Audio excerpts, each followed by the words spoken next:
Okay, moving on. Question number 7. Customer X enters into contract with supplier Y to use the vehicle for a period of 5 years. The vehicle is identified in the contract. Supplier Y cannot substitute another vehicle unless specified vehicle is not operational, like breaks down. Under the contract, customer X operates the vehicle, that is drives the vehicle, or directs others to operate the vehicle, that is for example hires a driver. Customer X decides how to use the vehicle within contractual limitations. For example, throughout the period of use, customer X decides where the vehicle goes, as well as when or whether it is used and what it is used for.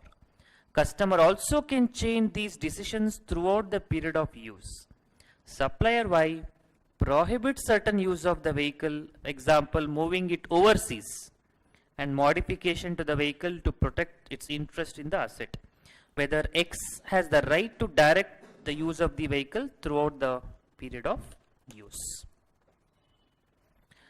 Yes, definitely customer X has the right to direct the use, because all the factors say so, that it is capable of being used according to directions given by or intention and purposes of customer. So we can tell customer X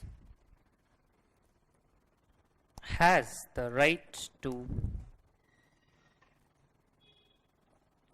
direct the use of the asset.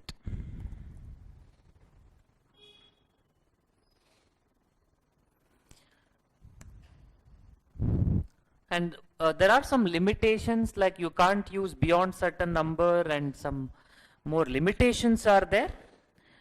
Those limitations are not substantive, but instead they are protective, and protective rights cannot affect the right to control the asset. So let us write down that also. Limitations by supplier X, sorry, supplier Y, yeah? Supplier Y is in the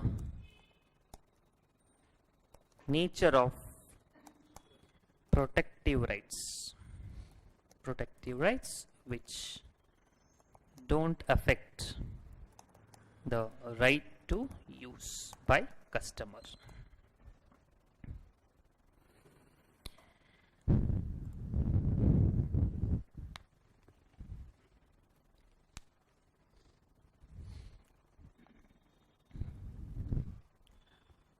Next,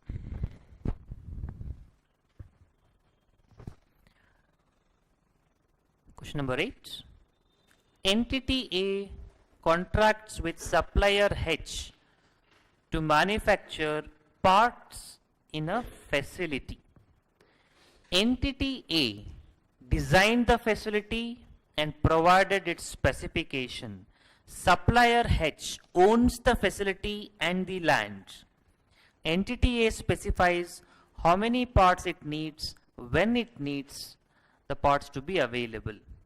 Supplier H operates the machinery and makes all operating decisions, including how and when the parts to be produced, as long as it meets the contractual requirements to deliver the specified number on specified date.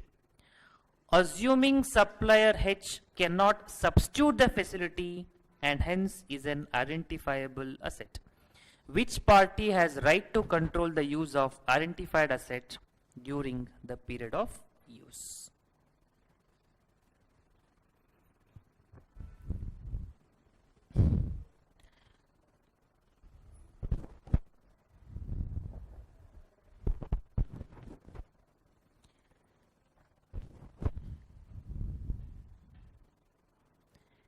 Entity A is the, okay, who is the nature, let us identified. Entity A in this case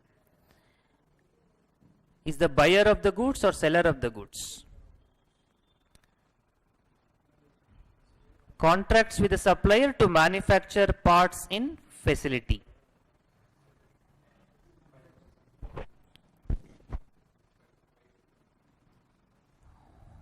What about supplier H?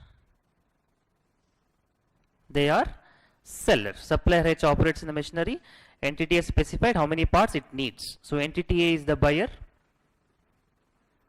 and supplier H is the seller. And who has designed? Entity A designed. But designing itself is not sufficient. Ultimately, what is important is who directs the use of this facility. Who is the owner? Supplier H is the owner of facility. And what is most important is supplier H operates the machinery and makes all operating decisions, including how and when the parts are to be produced, as long as it meets the contractual requirements. So the use of the asset is determined by supplier H. He is the owner, and nowhere it is told that all the units what you produce in this facility to be given to A only. They have not given that. They have designed and they told I want so many units by these dates. They have specified the requirements. So they are not substantially the owner of the asset. They are not the beneficiary of the substantial economic benefits. And in supplier H operates the machinery and they make the operating decisions. So it is within their control. So we can say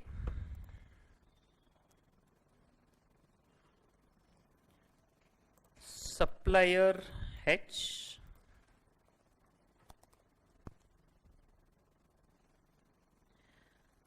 determines or determine how and when the asset is operated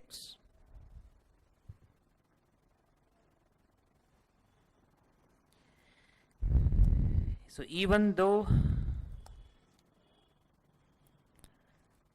entity A has designed the facility and specified the requirements,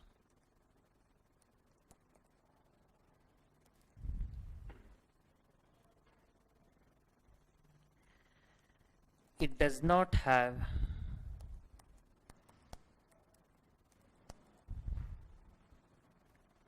a right over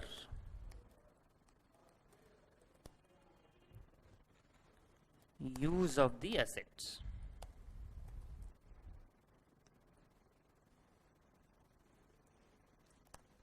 So this standard apply or don't apply? This standard don't apply because the owner continues to be the controller also. Therefore, this is not a lease arrangement but a supplier arrangement or supply agreement. Basically in days 116 don't apply. It's just outsourcing contract to purchase the goods, to give the goods, not the facility.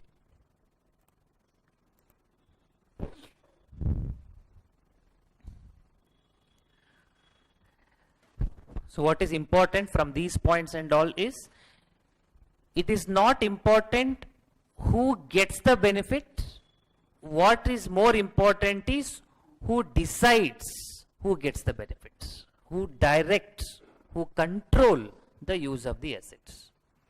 In class also you are getting the benefit of projector, but you don't control it. I control it. Therefore, person who have the right to control the asset will become the owner or lesser depending on who owns the asset. Anyway, that is the ultimate point of this one regarding what we have done so far. It is lease or not. That's what we have just discussed, whether it is lease or not. Just to say yes or no, we took so much of time. Okay, let us look at some more other points. Now, components of lease. Separating the lease and the non-lease component. Typical example, again if I take that cab service, he provides the cab and he also appoints a driver, and he charges you for both. That is, for giving the car so much of amount, driver salary so much of amount. That means that a lease of car becomes lease, but that person is not leased. That gives different meaning at all. So person payment is not leased, that is to be accounted as separate service, not as lease. But what will happen if one lump sum amount is charged, 20,000 for both? Then this standard says you have to separate it. And on what basis? On logical basis, which means depending on the proportionate basis, you would do it. So for lease or for lessee, if practical expedient is used, what is practical expedient? Expedient by practical, which is not theoretical, which is only for practical purpose. That two exemptions what we applied, either a short term or a low value. They are optional exemptions. Optional exemptions under Ind AS we call it as practical expedient. If you're not able to do it, then don't do it. That's the part. So if you use that practical expedient, then you don't have to separate this lease and non-lease. Anyway, the standard only don't apply. So we don't have to separate it. Otherwise, you have to separate on SASP. Stand alone selling price. So what is stand-alone selling price? When you stand alone, at what price you are sold? If this service or the product is an independent product by itself, at what price you would have sold? And if stand-alone selling price is not available, make it available. No, you go for observable inputs, unobservable inputs, level 1, level 2, level 3 hierarchy, that adjusted market price approach, cost plus approach, some sort of reasonable method to make an estimate. Basically they are telling divide, don't keep it as one single component. For lesser, you can allocate the non-lease component purely by Ind AS 115, because for him it is like a sales, provision of services. Ind AS 115 will apply. If the payments are for specific goods and services, it is a non-lease component. Example I gave you, driver salary. One more common example is when you take the building on lease, he will also say maintenance charges so much, security services so much. Those things are all non-lease components. Sometimes they say you have to pay the properties insurance for this building.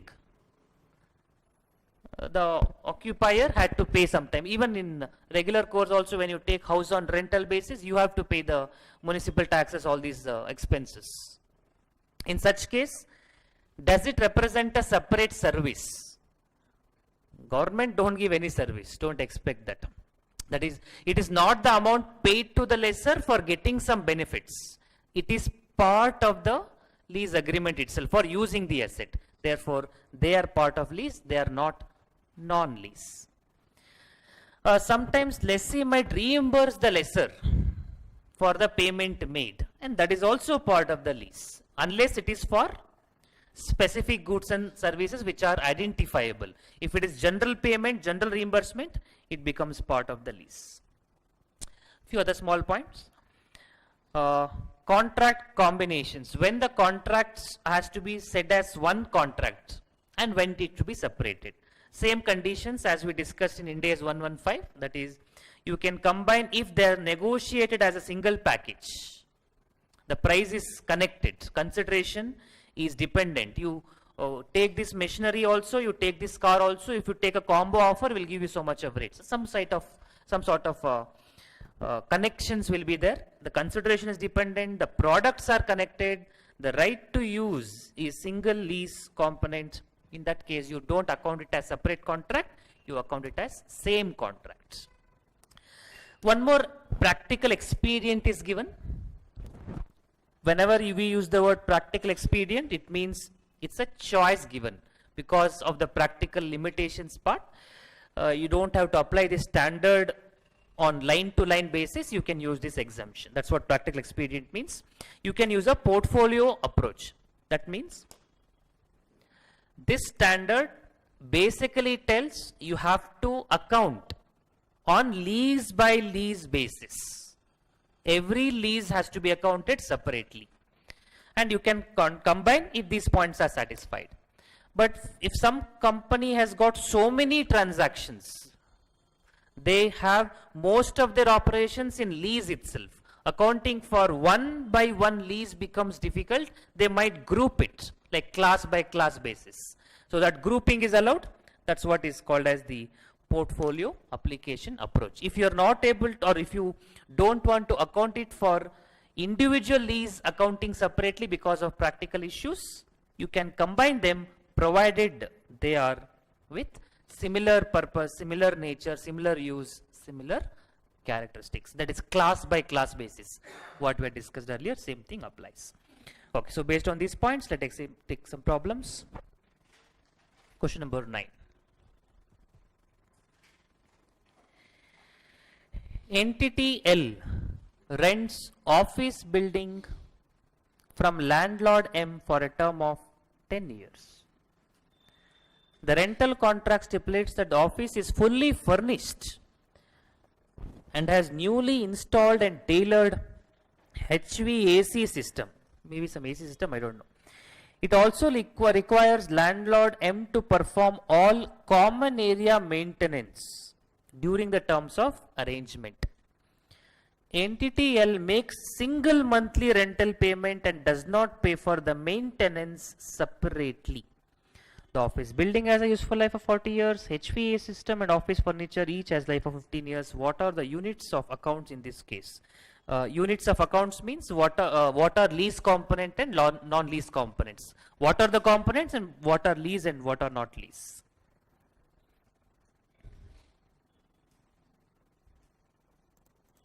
Okay, first of all, what are the things part of it? One, it's office building and it includes HVAC system, and then an amount is paid for this maintenance. So the agreement has 3 components.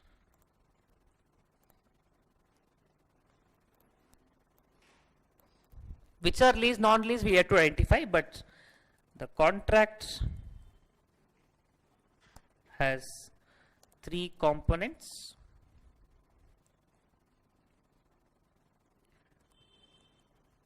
Office building, HVAC system,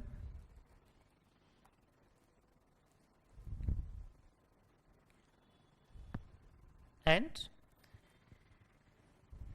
maintenance agreement. Maintenance.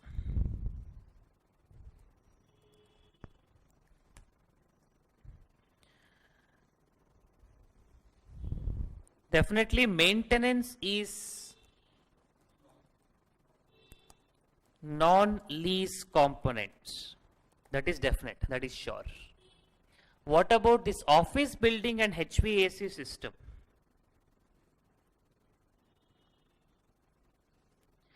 This system installed and tailored for HVAC system. That means they cannot easily substitute it. It is for their purpose. They can't take it out. Definitely lease. And it is within the office. Therefore, the intention of the 2 assets, that is the HVAC system, is used along with building. Therefore, we don't account it as 2 separate contracts. They are dependent. They are to be used together to get the full benefits. Therefore, we'll take this as single lease. Office building and HVAC system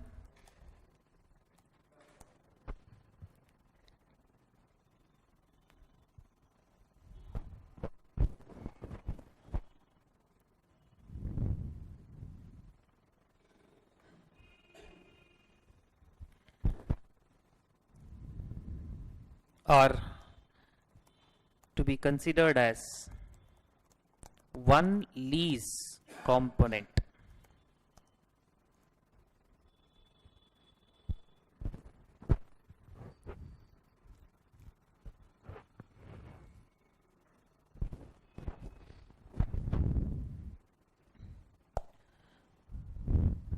Okay, so it is for 9th, then 10th. A Limited took the asset on a 5-year lease from B Limited using the following information. Payments over the lease term rupees 1000 per month. Cost of service given by B Limited 40,000. Taxes to be reimbursed to B Limited 15,000. Calculate the lease and non-lease component. What about this payment of 1000 per month? It becomes lease.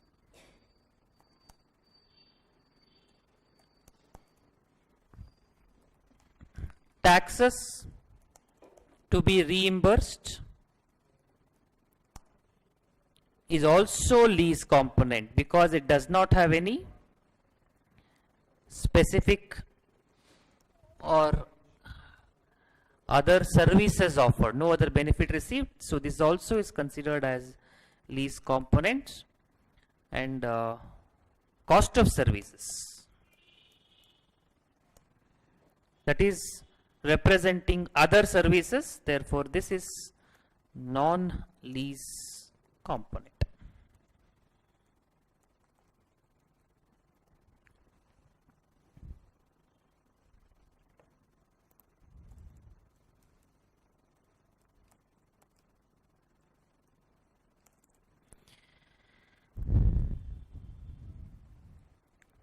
Next, 11. A lessee enters into lease of an equipment. The contract stipulates that the lessor will perform the maintenance of leased equipment and receive consideration for the maintenance service. Leased equipment and maintenance. The contract includes the following fixed price for the lease and non-lease component: 1,60,000, 20,000, total 1,80,000. Assume that the standalone selling price cannot be readily observed, so the lessee makes estimate maximizing the use of observable information of the lease and non-lease components as follows. The given scenario, lease maintenance total. In the given scenario, assume the lessee has not opted the practical expedient. Not opted the practical expedient means not short term, not low value items. How will the lessee allocate the consideration to lease and non-lease?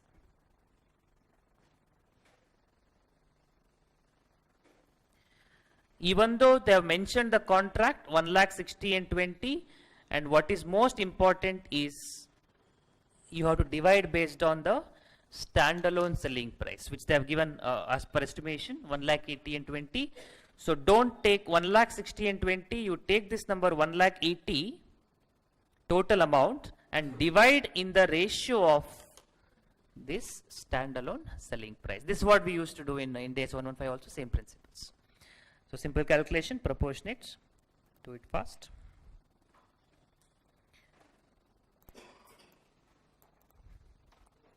So estimated standalone selling price, or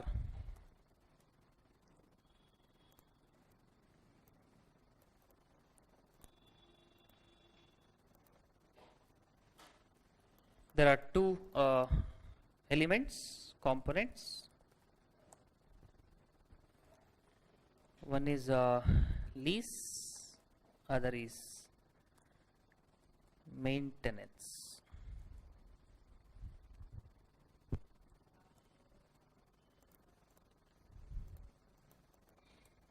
What is the lease SASP? 1,80,000, 20,000, Total 2 lakh. You can do a percentage also, but we'll just do by cross multiplication basis. That's faster. And we are going to account it for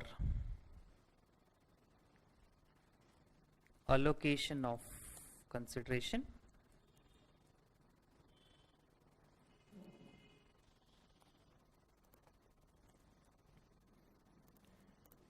Total amount is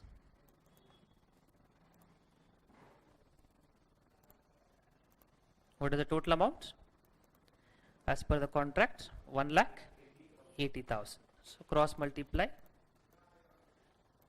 1,80,000 into 1,80,000 divided by 2 lakh.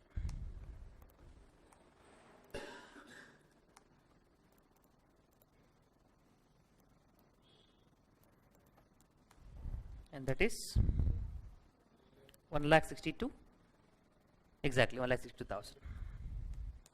So remaining balancing figure you can see 18,000.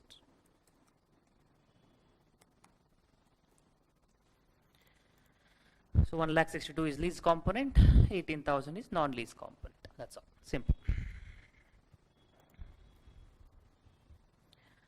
Okay, so we have understood what constitute lease, when constitute lease. Now we'll go for lease term. How long is considered to be the lease term, and later we can go for what are these lease payments. Lease term comprise of non-cancelable periods. We had used this concept in Ind AS 115 also for understanding the contract term, because that, what is the name of the standard Ind AS 115? Revenue from contract with customer. Okay, hope you remember that extent. I am saved. We had used the same terminology, non-cancelable period, that is the period for which the contract is in force. If it is cancelable, then contract is not in force. So that means it is not part of the contract term. So enforceable period means both parties can enforce their rights and obligations. So in this case, lessor can enforce the payment, right to receive the payment, and lessee can enforce the right to use the asset during this periods. That is non-cancelable period. If lessor can terminate,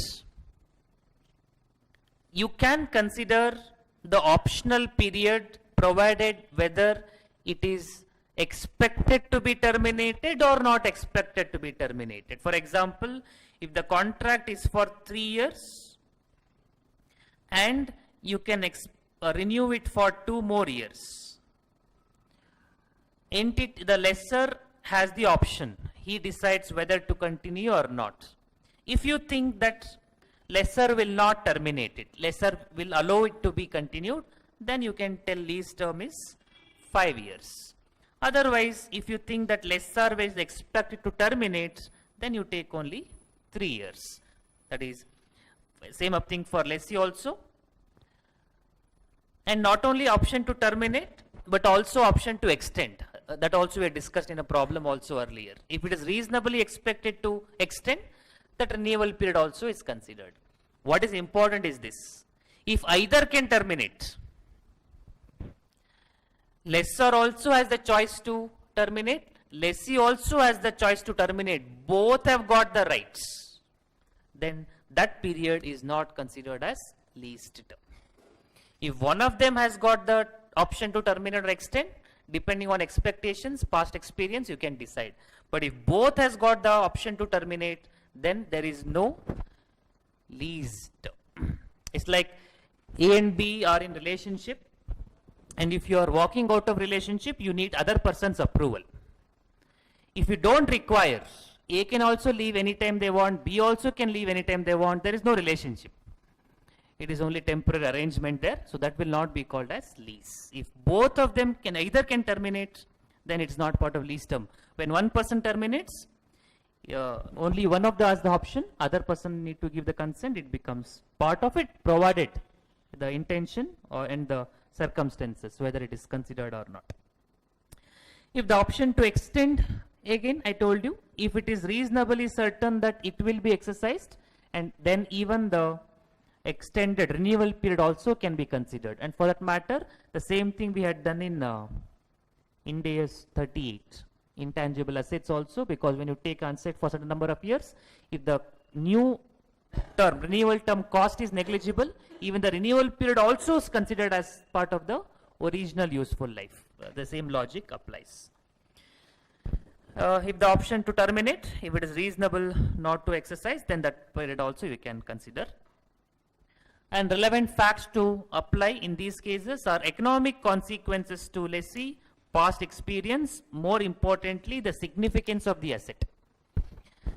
So if you are leasing a machinery, and for the operations of the machinery of the lessee, that machinery is very, very critical to his business operations. That means he is most likely he will not terminate, because if he terminates, he will not be able to perform its regular operations. If the building is corporate office of the building, and before he moves it to another building, it requires significant cost. So most likely that he will not terminate it so easily. So all those things to be considered while deciding. The original contract is considered, but renewal, extension, what extent you will consider. That is significance of asset to the entity, and also past experience. Historical data will tell you whether he has the habit of renewing or not.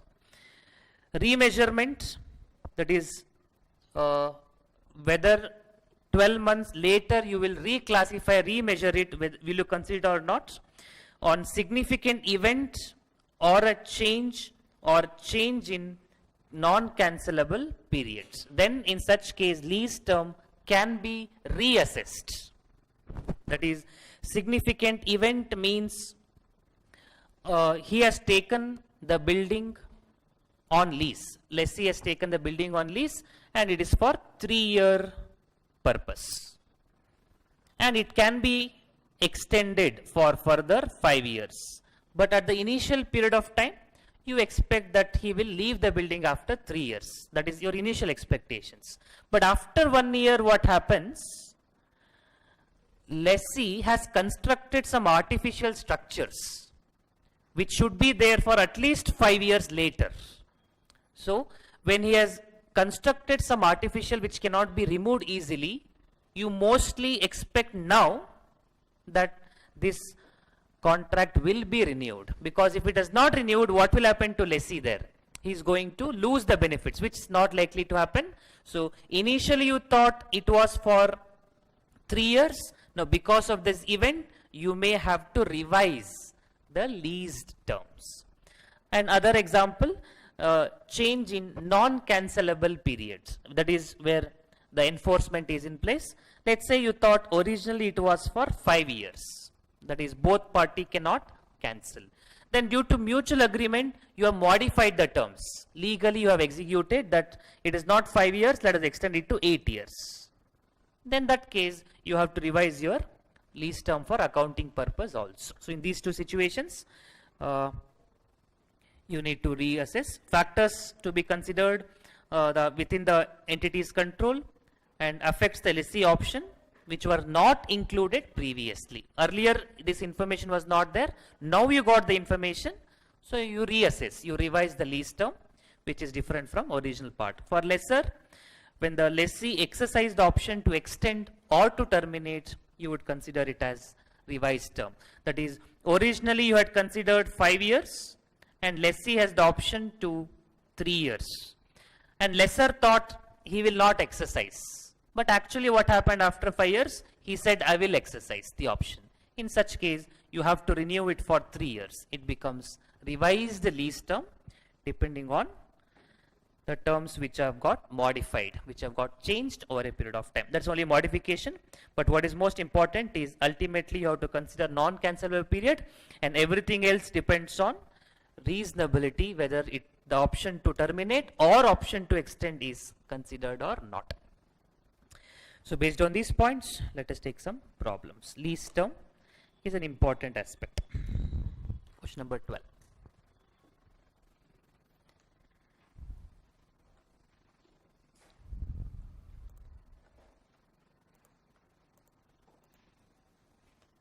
Entity ABC enters into lease for equipment that includes non-cancellable term for 6 years and 2-year fixed price renewal option with future lease payments that are intended to approximate the market rates at lease inception. There are no termination penalties or other factors indicating that entity ABC is reasonable to certain exercise renewal option. What is the leased term?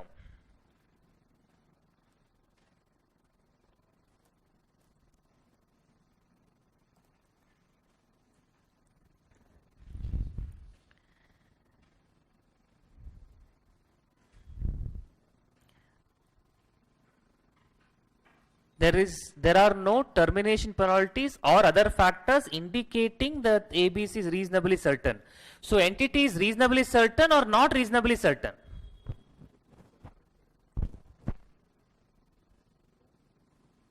Don't read only that word, read the sentence.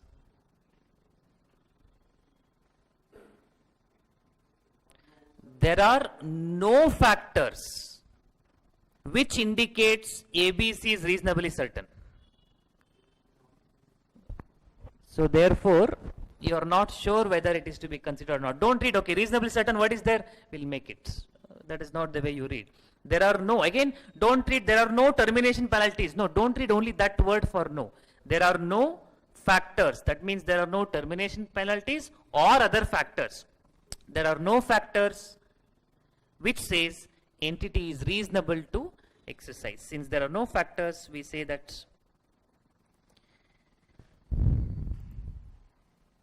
this renewal term should not be considered.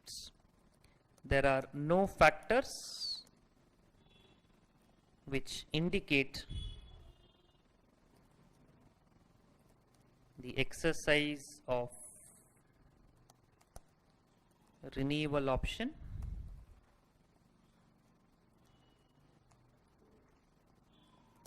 and hence lease term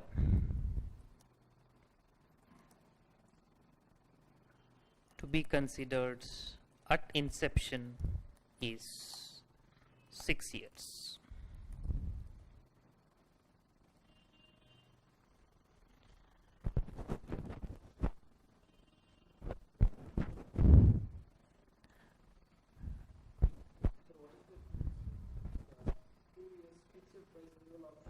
You can renew it for 2 years at a rental of so much, fixed number, which is almost be same as whatever the market rates. Whatever the rental which we decide is the market rates. That means there is no incentive for the lessee. No, there is no specific incentive for the lessee to extend. If it is below market rates, you could have argued it is below market rates, he has a benefit in renewal, he might have renewed it. There is no other benefits and no benefit in rental also, so most likely that it will not be extended. These are all judgments, these are all estimations. We also think initially by looking at some students' response, he will come throughout the class, but after a while they don't come. The estimations has to be revised. Based on your own understanding also, initially you thought, okay, I'll finish the CA in 5 years. Then one more 5-year plan will come, that's all, just like for the government. These are all changes. When there is no incentive to extend, revision will happen later, that's fine. Next. Entity XYZ enters into lease for a building that includes non-cancelable term of 8 years and 2-year market priced renewal option. Before it takes the possession of the building, entity XYZ pays for leasehold improvements.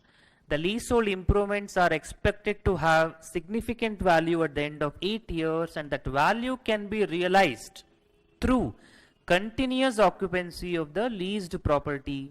What is lease term?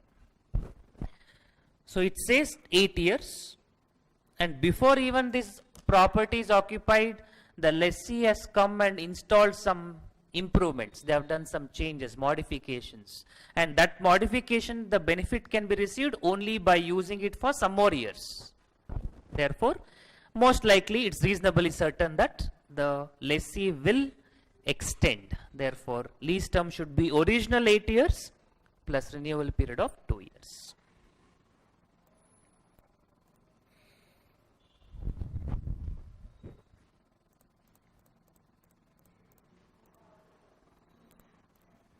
So let us use the same explanation what institute has given. So if the lease is not extended, then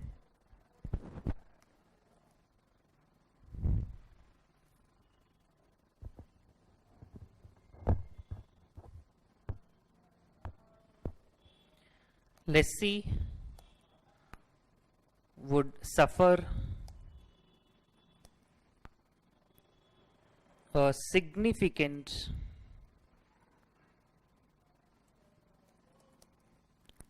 economic penalty.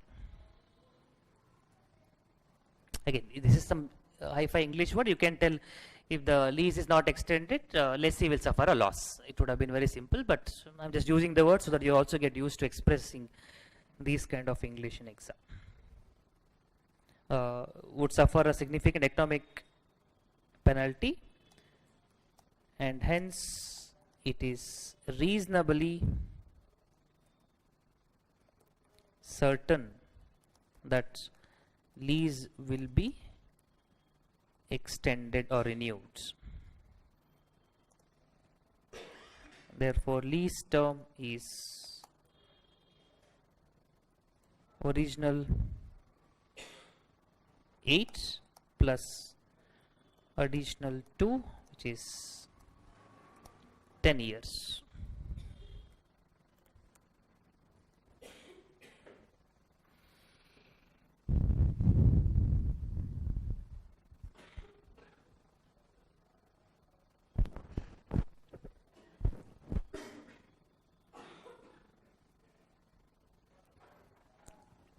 Next, entity PQR enters into lease for an identified retail space in a shopping center. Lease an identified retail space in a shopping center. Basically, they have taken one shop on lease. The retail space will be available to entity PQR for only the months of October, November, December during non-cancelable term of 7 years. The lessor agrees to provide the same retail space for each of the 7 years. What is the lease term?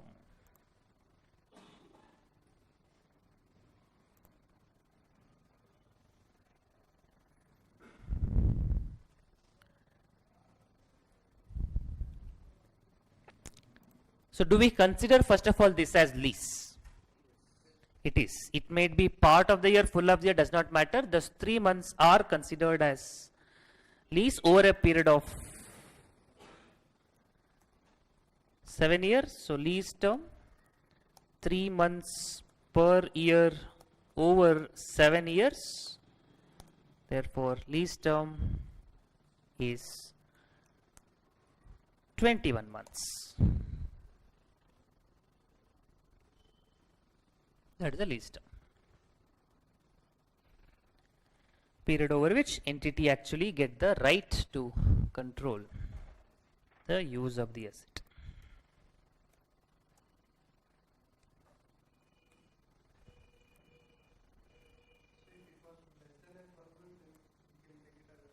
Yeah, you can always take a short-term lease. That's you can. That is available.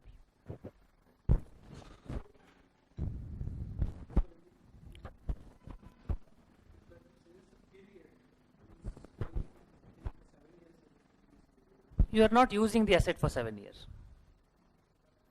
The period within which it is with the control of the entity. For remaining months, you don't control, other person will control whom to give and he'll generate income out of that. So it is not within your control.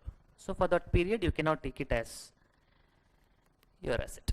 For discounting purpose and all, it's different issue. Time value of money, you take the full amount, whatever payable, discount it by 1 year, 2 year, 3 years. That is different issue. But the lease term is 21 months. Okay, that is 13, 14, next 15. ABC Limited obtains an equipment on lease from XYZ Limited for 10 years. Non-cancelable or lock-in period is 6 years. What is the lease term? If the termination option is with the lessor, if termination option is with the lessee, if the termination option is with the both, any party can terminate.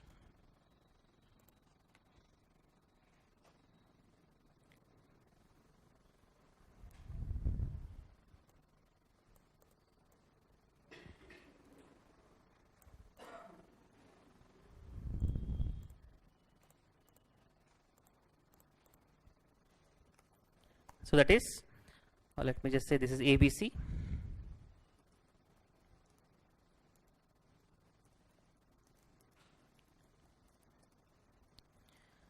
If termination option is the lessor, is it 6 years or 10 years? You can say 10 years, assuming that the termination option is not exercised, reasonably not expected to exercise. Again, we don't know other terms, so we have to say that assumption. But last case, termination is with both. So when both of them keep it open, even if you say I am reasonably expected, but what will other party do? You will not be able to comment. Therefore, it is only 6 years. So in option A and B,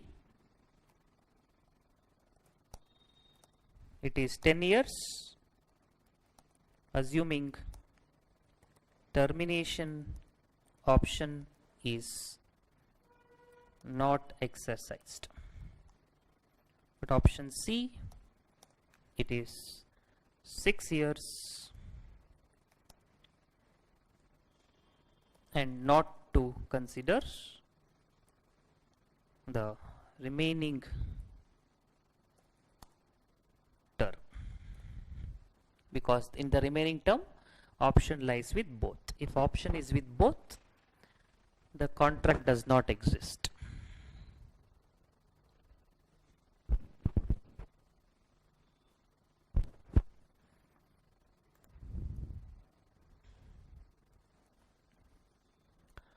Next.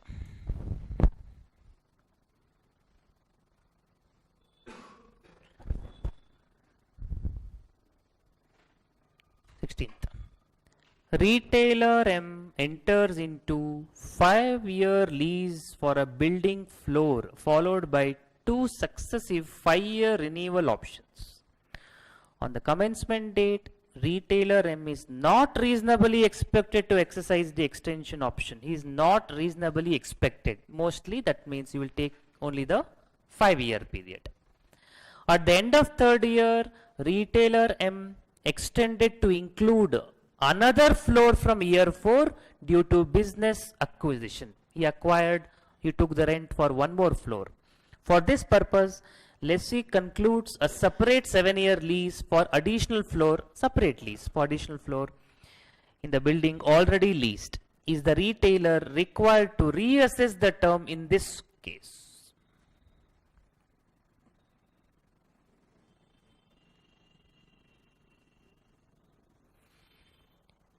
Originally it is 5 years with option for 5 more years. After some year, he has taken one more floor on lease for 7 years. So because of that event, most likely that he will renew the below floor also, because usually under normal circumstances, when you acquires one building, you don't do that, you continue the new floor and you exit the old floor. Most likely will not happen. Therefore, lessor is required, retailer M is required to reassess to include the original lease for the renewal period also.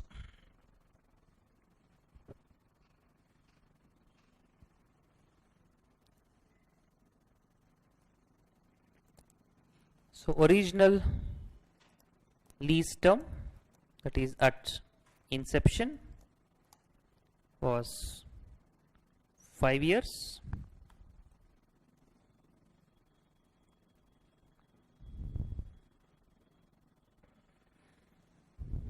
Then at the end of which year?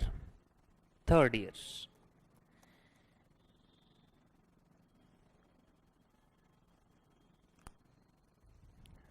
Because of fresh lease for 7 years,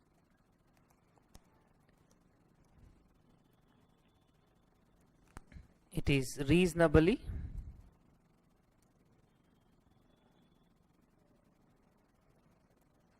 certain that the lessee will exercise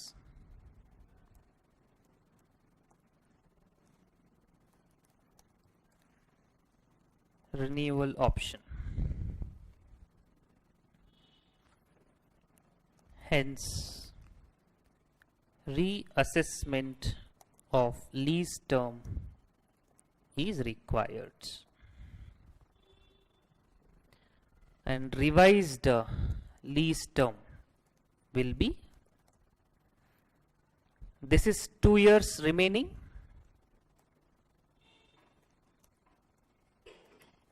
and 5 years renewal, so likely to be 7 years.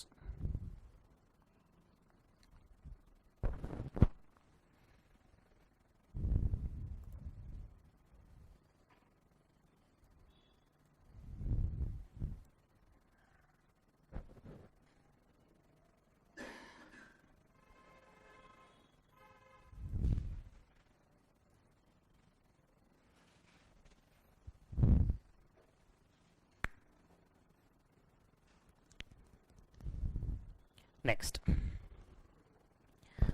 company N has taken 10 vehicles on lease for a period of 5 years with an extension at the option of lessee for a further period of 5 years at the same rental amount. The remaining useful life of the vehicle on the commencement date of the lease is 15 years. Company N has determined at the commencement date that it is reasonably certain to exercise the extension option, and hence it has taken a period of 10 years for the lease, which is fine, reasonable. At the end of 4th year, there is an announcement by government that all the cars of this particular model have to be discontinued from the road within 1 year. Maybe the diesel vehicles are banned, that kind of announcement.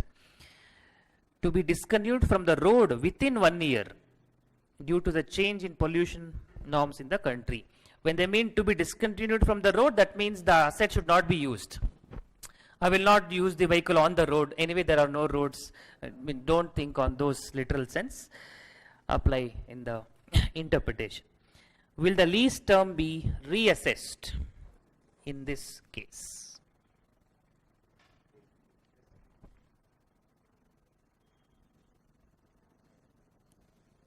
Yes, because earlier you thought you would use it for 10 years. Now asset itself will not be there. So how can you use the renewal option? What do you do with the renewal option? Or if this vehicle can be used for some other purpose and all, it's fine. Maybe it's a lorry or a bus, you can use it for a temporary house or something, guest house, outhouse. I mean, if there are other purposes in use, you can use it. But in general, the purpose for which the asset is taken on lease is not there. So reassessment is required.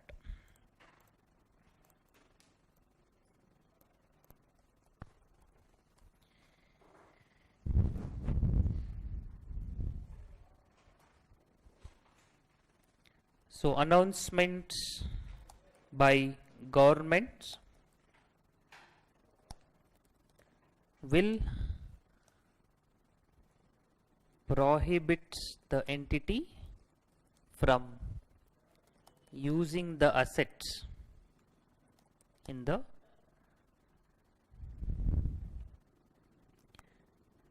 extension period.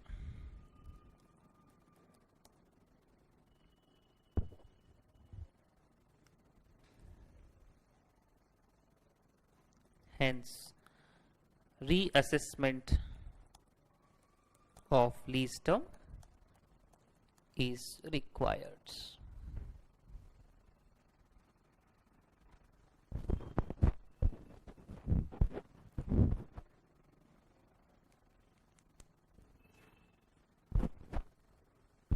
And just observe one small thing.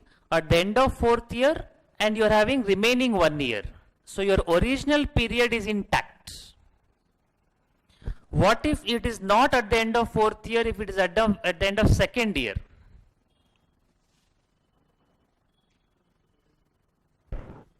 Reassessment is definitely required to 5 years. What about remaining 3 years commitment? You can't cancel the contract. You have to make the payments. But you don't get the benefit because you can't use the assets. It is onerous contract for which you don't recognize the payment over a period of 3 years. You have to recognize the expense immediately. Not expense, you make a provision. Because the future benefits is likely to exceed the cost. In fact, no benefit. So the whatever cost that you would incur in the future years, you recognize it immediately by making a provision. It satisfies definition of onerous contract if it was before fourth year. Or after extension it happened, then also it would have been the same situation.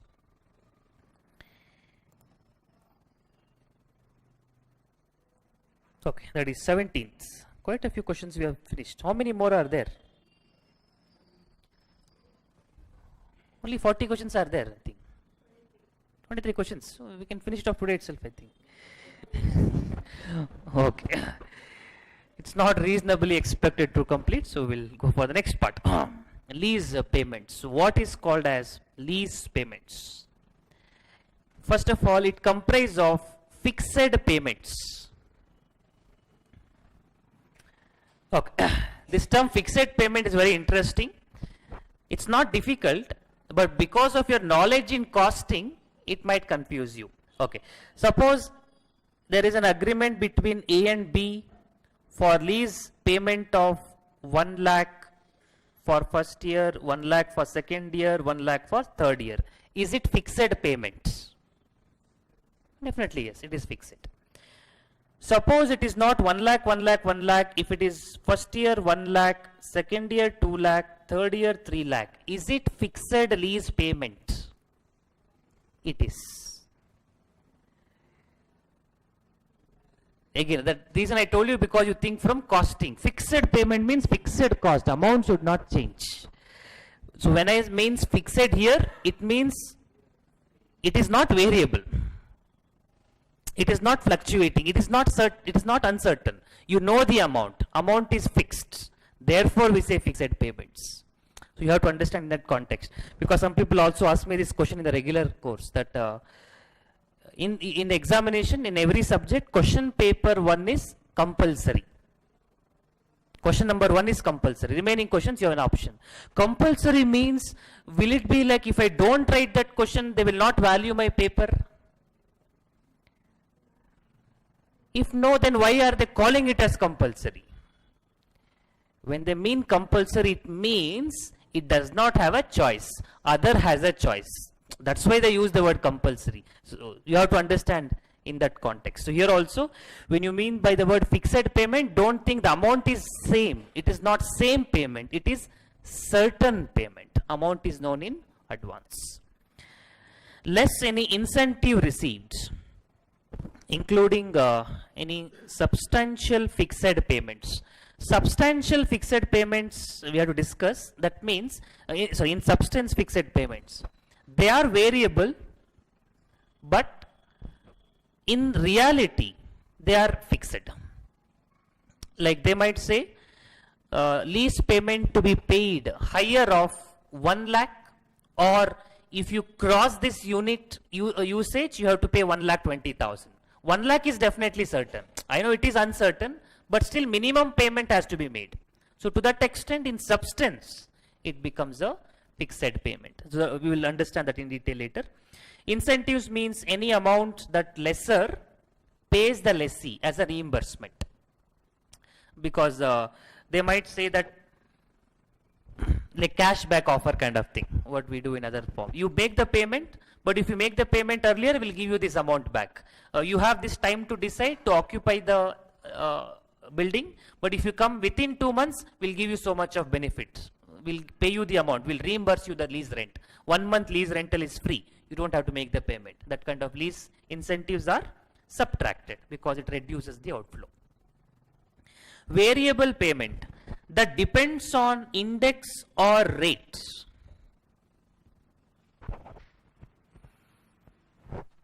I don't know if you have seen any rental agreements, even for an individual also, it will usually contain escalation clause or inflation clause. They say for 11 months, some 1 lakh per month, but after that it increases by 5% per month, 5% something.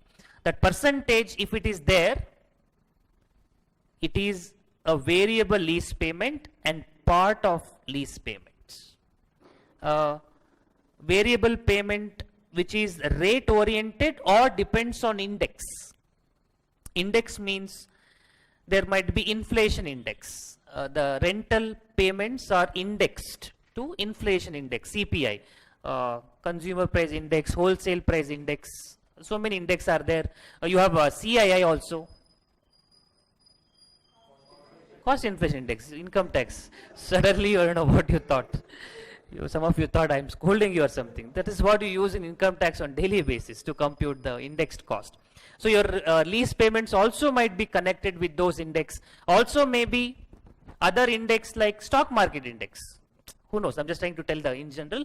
If it is connected with a specific index or a rate, they are variable in nature, amount is fluctuating, and it is part of lease payment.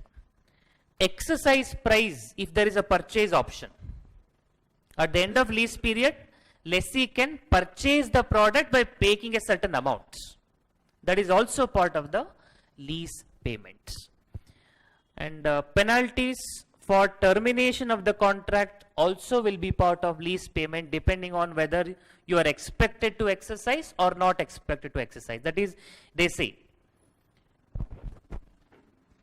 5-year contract is there. You can extend it for 3 more years. But if you terminate after 5 years, you have to pay 1 lakh as compensation penalty. If you don't want to pay, continue for 3 more years.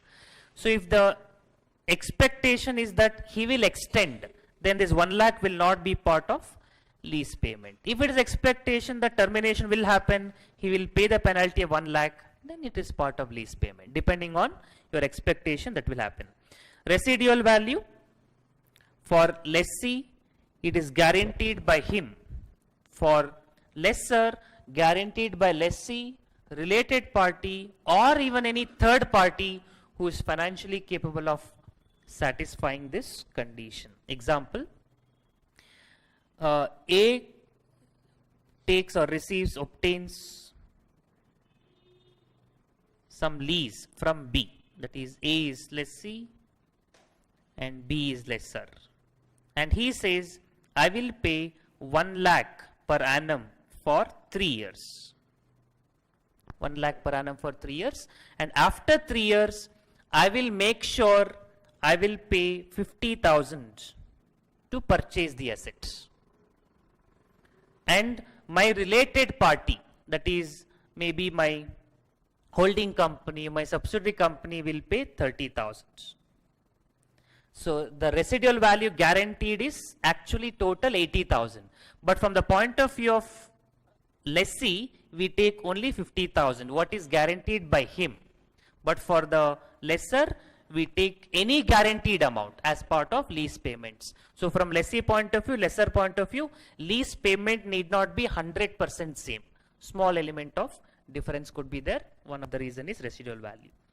And what is not part of lease payments, non-lease components, that is like payment for maintenance, other services, they are not part of lease payments. Why it is important they are not part of lease payment is because if they are part of lease payment, you remember in financing lease, you need to recognize the asset and liability at present value of all the lease payments. So that is why it is important, because these non-lease payments are recognized in respective years, but lease payments are recognized today itself on present value basis. We'll come to the accounting.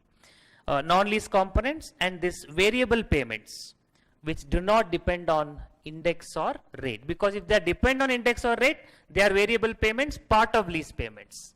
If they are not, they might say that you have to pay 30% of your sales, such kind of things, some other variable elements that is not part of lease payments. Okay. Other small points we'll discuss. I told you about in substance fixed lease payments. That is, in reality, they are fixed, but in the form, legal terms, they are variable. In form contains variability, but in substance, they are unavoidable. Like, no genuine variability is there. I told you, you might say that if you use the product usage, this machinery, less than 10,000 units, that means you have to pay 1 lakh. If you pay more than 10,000 units, you have to pay 1,20,000. But definitely 1 lakh is certain. That's what we say. More than one set of payments, but only one of them is realistic or one of them is certain to happen. So to the extent of 1 lakh, it becomes fixed. Balance, it becomes variable, you account it separately. More than one realistic set of payments, but you must take at least one. That is, you have to make payments which are as follows. One, minimum amount of 1 lakh per annum. Second, 10% of sales. And third, any amount which are connected with the usage. Minimum amount to be paid, and then additional usage you pay per unit produced. And for every sales, you make one more amount. So this is definitely variable amount, but one of them will happen.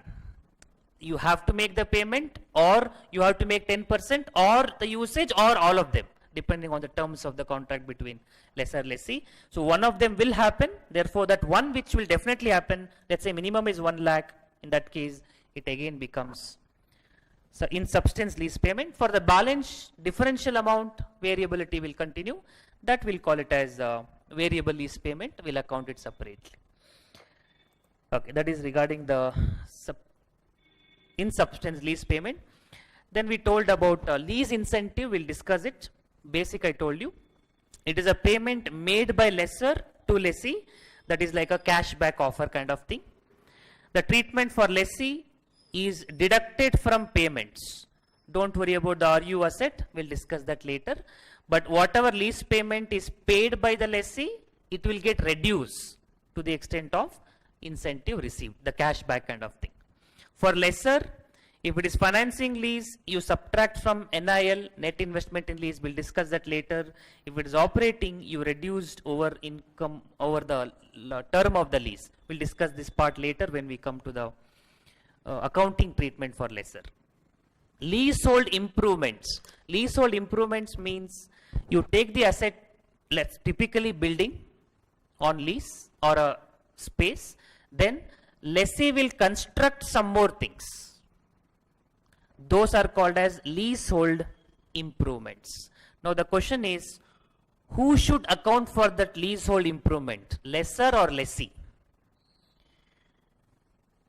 Lessee might make the initial payment, but if he gets the reimbursement from the lessor, that means lessor is controlling the asset. So it will go to the control of lessor, that he should recognize. If it is not in connection with the lessor, then lessee will take it as account. That is, if it represents an asset for lessee, typically example, what happening in this classroom at least, this wall is artificially constructed wall.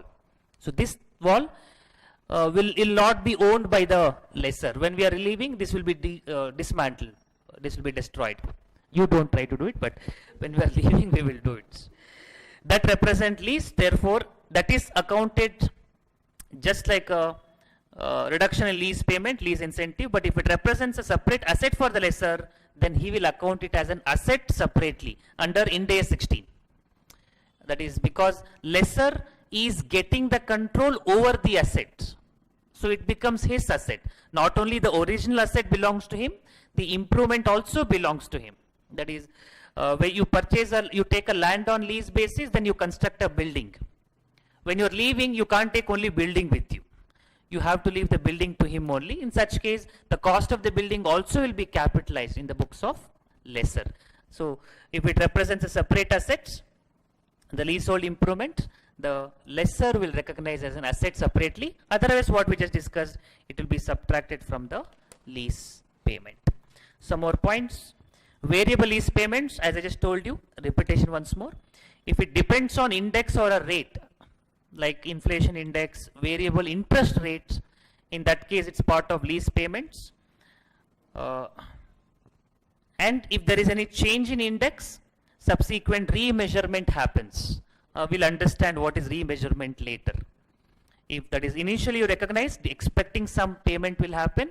Later, if the payment changes, you have to revalue your liabilities. In fact, we have done this in one place. Remeasurement of financial liabilities.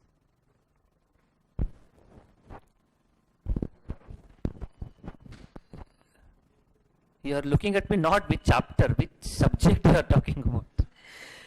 Financial liabilities in financial instruments. When you had a bond, convertible bonds, after some years, you decided I'll repay after some more years. Redemption price will be different, rate of interest will be different. So when rate of interest changes, like in this case cash flow changes, you have to reassess your liability. That will be having an impact. If it is not part of index or rate, then that is not part of lease payment. You recognize in the P&L account as and when it appears. Sometimes what will happen, initially it will be variable, subsequently it will be resolved. That is, initially the term says that you have to pay either 1 lakh rupees or 10% of the units produced. So you don't know how many units you are going to produce. After some years you decide, okay, this is what I'm going to produce. This is my production capacity, this is what I'm going to sell. So initially it is variable, but subsequently it becomes fixed. For the remaining period, that is the moment it becomes fixed, you take it as a part of fixed lease payments, and accordingly you will account, again you treat it as a remeasurement, that is variable lease payments. Okay, one more small part is there, initial direct cost, but this we'll discuss later when we do the accounting part of it, but keep it in mind. We have to discuss this initial direct cost, which will come later. One more small point before we take up some problems. In this case, we need discounting rates because we are going to do present values for lessor also, lessee also. And present value means we need the rate of discounting. So we have to go for interest rate implicit. Have you heard of these terms somewhere? Implicit interest rate. What should be the discounting rate? Such a way that the present value of lease payments should be equal to some amount. That is, like in case of bond, present value of coupon and present value of redemption price should be equal to market price. That's what we call as interest implicit rate. Here, the present value of lease payments and unguaranteed residual value. Can you think why I'm taking unguaranteed residual value separately? Because unguaranteed portion is not part of lease payments. Only guaranteed portion, the two for a lessor, it is all guaranteed, for lessee only what is guaranteed by him. And unguaranteed portion is to be added, which is equal to fair value of the asset plus any initial direct cost like installation cost and all there. So what is the present value of lease payment should be equal to fair value of the assets, like market price of the asset. That implicit rate is interest rate implicit rate like IRR. If it is not possible, then you can go for incremental borrowing rate. Incremental borrowing rate means borrowing rate for similar value and similar term and in similar economic environment, which means when you're computing this, you're taking the lease term of 5 years. Then your discounting rate also should be rate of interest applicable for 5 years. Depending on the term of the loan, will rate of interest vary? 3-year loan if you take different interest, 4-year loan if you take different interest, yes. That's what we called as YTM and forward rates also. Rate of interest applicable for a specific year is forward rate, over a period of some year is YTM, yield to maturity and all, we compute it. So you should take similar borrowing and your company might be having so much of credit profile. Considering all those things, you should decide the incremental borrowing rate, that is, had you borrowed this money instead of going for this lease, how much would have been your interest rate in a similar environment. And if you are taking foreign lease, the rate of interest as applicable for foreign currency loan, the rate of interest may be same term, but when you take the loan in rupee, versus the loan in foreign currency, rate of interest will not be same. The risk premium of two different currency will be there. You might be using for same purpose. Even then, two different currencies will have two different rate of interest because of the risk-free rate. Starting point is different. Risk premium may be same. I'm sure you would have done this in International Financial Management chapter. I was told that today morning only your SFM faculty has covered all these points. So when you are discounting the cash flow in foreign currency terms, discounting rate should be exchange rate adjusted discounting rate, not the rate of interest which is applicable in rupee terms. Anyway, all those things is what they tell, but we don't have problems on these things. They are not part of FR, but these are the guidance given by the standards. We have taken part of it. Okay, so based on these things, we have to do problems, which we take it up in the next sessions. So we'll stop at this point. Tomorrow we'll meet at same time and we'll try to continue. So please revise all these concepts before you come tomorrow. Tomorrow we'll meet at same time, 6 o'clock.